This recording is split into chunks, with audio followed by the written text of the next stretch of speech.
तो हम कितना भी अपनी पीठ थपथपा लें कि हम बहुत विकास कर रहे हैं, आज के पेपर पढ़े हैं हमने कि हम है तो कौन सा नया औरंगाबाद और नया छत्रपति संभाजी नगर का हम संकल्पना ले रहे हैं। हम पानी पहुंचा पाएगा लोगों को इतने सालों के अंदर? लोगों की मांग क्या है?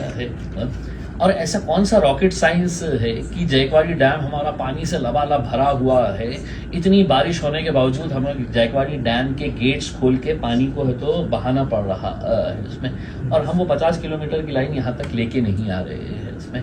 तो कोई रॉकेट साइंस है नहीं इसके अंदर, इसमें सिर्फ कमर्शियल इंटरेस्ट सबके इन्वॉल्व है इसमें।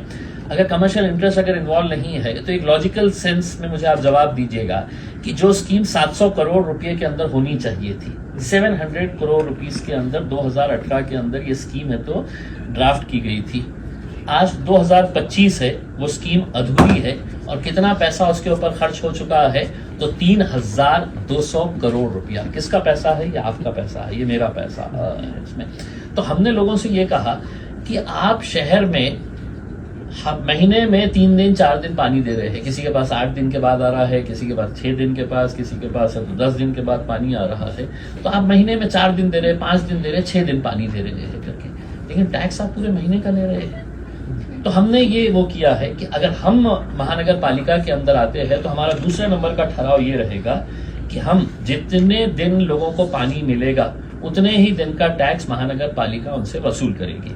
हमारा पहला ठहराव ये रहेगा कि हम देख रहे हैं ना कि सारे क्राइम की जड़ क्या है? तो नशा है। आप देख लीजिएगा पिछले कुछ सालों का निकाल के, या तो वो ड्रग्स के उसमें है या शराब के उसमें, मर्डर्स, क्राइम, थेफ्ट, ये वो जितने भी चीजें हो रही है। तो हमने ये किया है कि हम महानगर पालिका की जनरल बॉडी के पास बहुत पावर होता है इसके अंदर, दे कैन डिसाइड कि हमारे सिटी के अंदर क्या चाहिए क्या नहीं चाहिए। तो हमने कहा कि अगर हम चुन के आते हैं तो हमारा पहला ठहराव ये रहेगा कि हम शहर के अंदर जितने भी देसी दारू की दुकानें हैं वो या तो बंद करवाएंगे या उसको म्युनिसिपल कॉर्पोरेशन लिमिट्स के बाहर है तो हम ट्रांसफर करवाएंगे, and this the municipal corporation can do. तो हमने है तो हमारे होर्डिंग्स इस वजह से लगाए कि कम से कम इलेक्शन आए तक लोगों में इस बात की चर्चा हो, वरना इलेक्शन आया तो फिर क्या हो जाता है कि ये हिंदू है, ये मुसलमान है, ये दलित है, ये ब्राह्मण है, ये जैन है, ये अलग जात का है, तो ये जात धर्म के नाम के ऊपर फिर इलेक्शन का मुद्दा आ जाता है और हम रियल मुद्दों के ऊपर फोकस ही नहीं। अब हम चाह रहे हैं कि 2-3 महीने लोगों ने चर्चा करें कि इम्तियाज जलील ने जो होर्डिंग लगाया है हम उसका साथ देंगे। सत्ता के बाद